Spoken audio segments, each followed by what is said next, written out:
the next thing couldn't be more the opposite of retiring. Terry signed with WWF in 1997, right smack dab in the middle of the Attitude Era. Because why the not?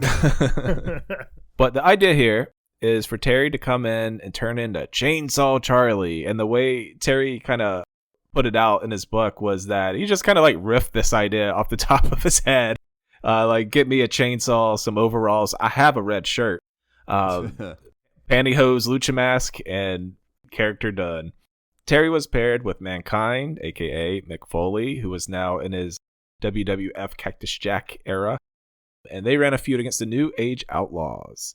But this is one of the most memorable feuds of the Attitude Era, to me at least, which also elevated Bill and Jesse a little bit higher. And like for fans in the know of the time, you know, they knew this was Terry Funk. But people my age, this was my first exposure to Terry Funk. I'm like 9 here. My mom hasn't quite bought me the IWA Japan Deathmatch VHS box set. I have never heard of NWA, the promotion, nor the rap group. Hulk Hogan is still my GOAT at this time. And the reverse engineering of Chainsaw Charlie to discover who Terry Funk was, arguably the greatest wrestler to ever live, was this weird, slow, shocking process for me that I don't think I got to till like 2010. It's like if you only knew Garth Brooks as Chris Gaines and someone's like, no, he's one of the best ever. And, you know, WWE didn't do us any favors by never acknowledging pro wrestling history. So I feel like this specific run almost did damage to his legacy in the eyes of, say, millennials. Yeah, but see, this is happening not too long before Beyond the Mat comes out. And I would say that's where like a lot of dots got connected. Like obviously Saturday Night's Main Event was like my first earliest memory. And then I saw him, you know, in movies. And then also too, like here he is as Chainsaw Charlie.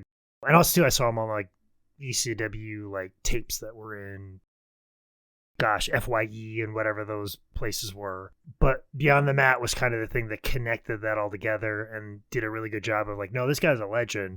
And you're like, oh yeah, Terry Funk's a legend. So like by the time Beyond the Mat hit, everybody's on board with the fact that Terry Funk is the shit and you just kind of understand it.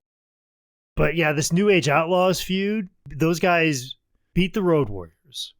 You know, they shave their mohawks and everything, and that raised their status.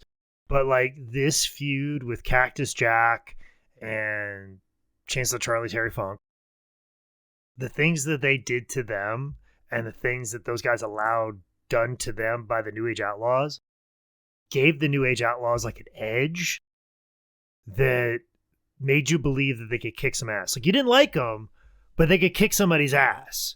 And dare I say, that belief that they could kick somebody's ass carried through their entire WWF run. In the idea of like, the Outlaws run their mouth, and then, you know, they get in a match with somebody. You don't believe them actually winning that match unless you saw them beat the shit out of Cactus Jack and Chainsaw Charlie. And I remember in Billy Gunn's shoot interview, he talked about punching Terry Funk while he was chained to a cage, and Terry Funk screaming at him like, "Is that the best you got?" And like Billy punching Terry as hard as possible. And listen, I don't want Billy Gunn to grab me by the wrist.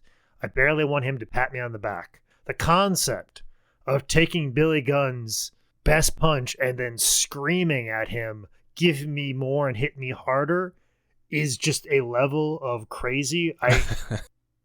And also too, like Billy is disturbed by it as well too. He's like, I hit that man as hard as I possibly could, and he was screaming at me, "Hit me harder." And as a guy who sees Billy Gunn like about every week, thinking about that man punching anybody as hard as he could, and what the damage that would be done. But then also thinking there was a man that walked this earth that laughed at it and asked for more. At 55 or 60 years old or whatever it was at the time.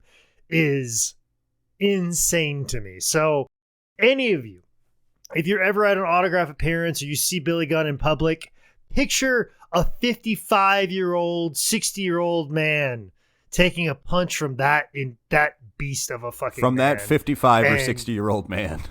Yeah, think about that huge motherfucker Billy Gunn who's at 55, 60 now. Imagine him in his prime, then punching a 50 to 60-year-old man. It's just insanity. And that 55 to 60-year-old man that he's punching doesn't look like Billy Gunn does. He looks like a dude at a hardware store. Yeah, exactly. I think that's the thing that comes out of this feud with the New Age Outlaws. It gave the New Age Outlaws an edge, a danger to them, which you always need, as an act, this feeling. And I think that's, you think of Hangman when he had that feud with Swerve, what that did for him.